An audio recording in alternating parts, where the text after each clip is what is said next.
Do you want to start, Warner? Sure, I'll start. So I have absolutely no idea sitting here right now what I'm going to say. But I'd like to start back in '92 when I first came to Gladstone, when I was first recruited from Duke University. I was very happy there. I was a Hughes investigator, had Duke basketball tickets, season tickets to the Duke basketball. I was happy as a clam. Lived on a golf course. Lived on a golf course. But Harold Varmus, Holly Smith, and others convinced me to come and look at this new position. And this new position was a research facility that had been built at San Francisco General Hospital by the state of California. And the city of San Francisco was a participant in the University of California, San Francisco. The reason that the state built this basic biomedical research facility at San Francisco General Hospital was because of the excellence of the clinical program. And there was a recognition by a key person in my life, Merle Sandy, that in fact, if we were really going to be successful against this virus, we needed to have the scientific basis to match the clinical, the San Francisco model, which had emerged at that point. So I was very delighted. Gladstone then became involved, which made recruiting an entire faculty possible, and the launch of the institute occurred. Merle Sandy was a key figure in my recruitment. I remember one dinner where I'm kind of surrounded by luminaries, scientific luminaries, but the most magnetic person at that dinner was Merle. And he was a big reason that I decided to leave Duke and come to San Francisco. But Merle would come back into my life yet again. I think Paul had certainly experienced the full-on ravages of HIV in patients. I had not really seen that as much. But that changed when I went to Africa for the first time. I remember flying into Entebbe and the road into Kampala, and how all of the major industry was the wood makers making coffins, big and small, for children and for adults dying of AIDS. And I remember we were there for the inauguration of the Infectious Diseases Institute in Kampala, which has emerged as a real center of excellence. One of the greatest institutions that I've had the pleasure to interact with. I remember walking into the clinic. They have a huge clinic, and I walked into the clinic on a Monday, and you could hear a pin drop. And I thought, wow, that's kind of strange. And then I came back on Tuesday. Completely different. Everyone's chattering, people are interacting with each other, kids are running around. It's a happy place. And I asked my guide, I said, what's the difference? He said, oh, it's very simple. Today, everyone here today is getting antiretroviral therapy. Monday's clinic, we don't have any antiretroviral therapy for them because they're not in a study, they're not in a trial. So I wrote a monologue of my experience there, turning Mondays into Tuesdays. And I'm really delighted that now now we have over 21 million people out of the 37 million infected on antiretroviral therapy. So our job is certainly by no means done. But certainly the advent of antiretroviral therapy and its introduction into Africa has had unbelievable effects. The reason Merle, I mentioned, Merle was the president of the Accordia Global Health Foundation at the time, and unfortunately he passed away. And he asked me to succeed him as president of that foundation. And I have to say those 7 years I served as president and executive chairman of the Global Health Foundation were one of the most magical of my entire career. Subsequently, we merged Accordia with a much larger NGO called AfriCare. But still, Paul and I continue to return to Kampala almost on an annual basis. Sometimes when I come back, I'm very sick. I think it's the airport lounge that poisons me every time. It probably is, actually. But I must say that Merle was very instrumental not only in bringing me to San Francisco, but introducing me to an entirely different part of the epidemic in Africa, and I will forever appreciate that. But then that brings me back to San Francisco and the partnership that Paul and I have had. There are not too many people that you just 100% trust. Maybe your wife, maybe. Certainly in science and colleagues, it's rare to find someone that you trust 100%. But I have to say, I 100% trust Paul. We have worked together, I think, fairly effectively over many years, over a quarter of a century. I think we listen very carefully to each other. We quite easily come to consensus. Maybe we're like getting old, maybe we're growing, our thought processes are coalescing or something. I think I can only, like we were talking yesterday in the site visit, that I can only remember one thing that we really disagreed over, and it was a particular person, a particular hire. But in general, it's just been a wonderful experience being a CFAR director. It's a wonderful opportunity to help others. CFAR, really being a director, is all about trying to create processes and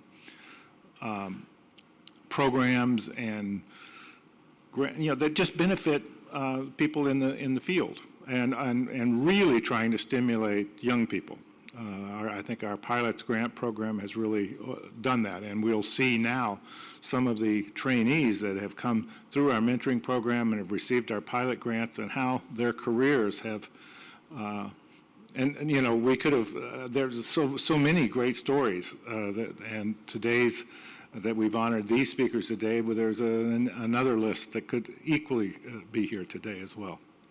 So I will stop there, but just to thank Paul for 25 plus years. I never can remember it. I do think that I would just close with saying that I'm looking forward to watching CFAR grow and change under Monica's leadership. I think that I think we're turning over a center that is healthy, not broken, financially stable for the moment. You have to keep an eye on the FRB, Federal Research Funding Base. But in closing, just Paul, I really want to thank you for the last 25 plus years. Thank you.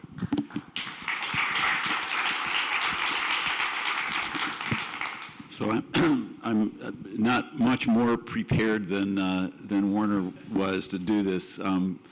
We spent all day yesterday having a site visit. The NIH, our project officers, are here, a number of them. The CFAR has a very interesting kind of design within the NIH. It's supported by, I think, 9 or 10 different institutes and centers, but managed by the NIAID, 12? 12. And it's a model of kind of generosity and sharing at the level of the whole NIH in a way that CFARs try to replicate. And as Warner said, and as Bob said, it's really bringing a community together and trying to help support the community. Bob said something about his college reunion and said it's 40 years, and I find myself increasingly measuring things in decades. I can remember things in decades, 30 years ago, 40 years ago, 50 years ago. And to me, that's just, it still surprises me. As you get older, you don't, unless you look in the mirror, you don't necessarily see what's going on. But time has certainly flown by. I was thinking of doing this. I won't ask for a show of hands, but if I'm in a group with some ID fellows, I might say, how many of you were born more than 31 years ago? And I think that's the case that a lot of the current ID fellows weren't born when we started CFAR.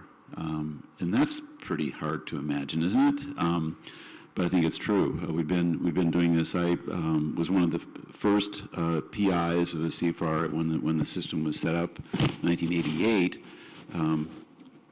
With my retirement from CFAR, I'll be, I think, the last of the original PIs to make the transition. Werner and I, as he said, have worked really well together. We've learned how to work together. It's not natural. We have very different personalities. We've learned to kind of flex. When we recompete the grant, I know that I'm going to be all nervous right away, and I want to get going and get it all organized. Werner hangs back, and that's just his style, and I've learned to really respect that, to tolerate it sometimes, because sometimes it's hard. But what I've learned is that if I kind of let myself breathe and not get crazy, he'll come up with great ideas late in the process that I would never have had. I mean, I'm serious. It's like I've learned that he will come up with something that really makes total sense and makes the whole thing work so much better. And I think that's actually an important lesson for all of us. A lot of us collaborate. All of us should collaborate. But to appreciate that there are different strengths and that people and styles that people bring to a collaborative environment, and that's been an important lesson. We've had great project officers from the start with CFAR. I think the first one I remember is Janet Young. I think she may have been our first. But Ann Namkung Lee has recently been promoted within the NIAID, but was our project officer for 17 years, I think. Again, decades is kind of a theme. We had a great site visit yesterday. We I think were honest and revealed to them some of the things that we consider our weaknesses. When we write a grant, we only talk about our strengths and opportunities. We don't talk about the weaknesses and threats. But we did yesterday, and I think the feedback that we got was great. It's not as though other places have exactly solved the problems of specimen banking, for example. It was reassuring, perhaps, to hear that it's a universal challenge, but there are a lot of issues like that CFAR has grappled with over its time. It's an interesting moment. As I think we'll hear today, the research environment is obviously very different than it was early in the epidemic, and I think as the tools that we have to confront the epidemic have changed, the challenges are very different, and I think it's appropriate.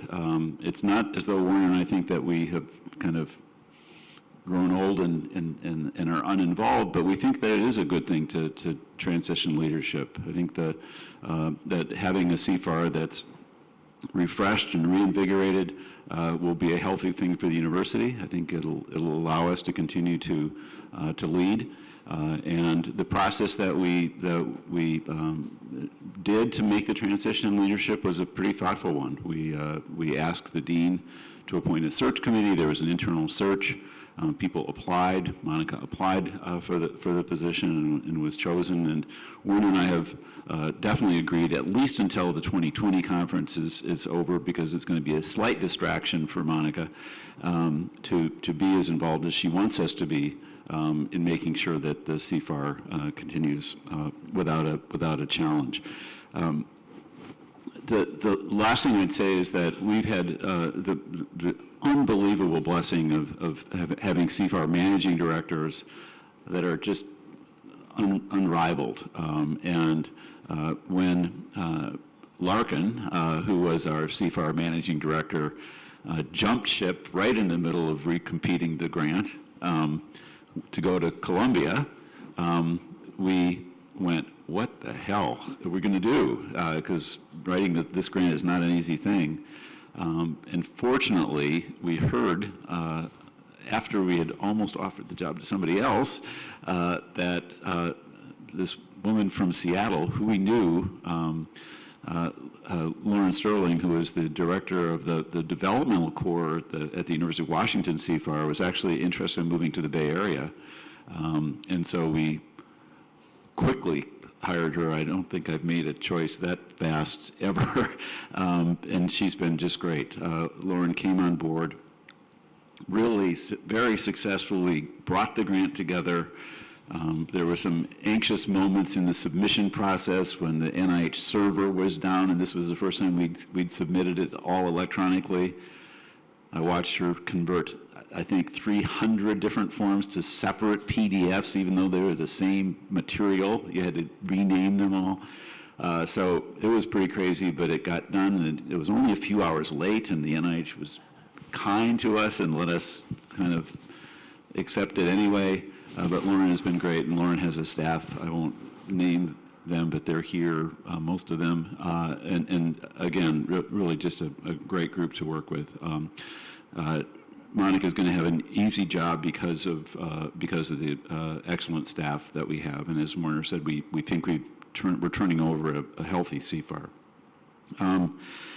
So that's it.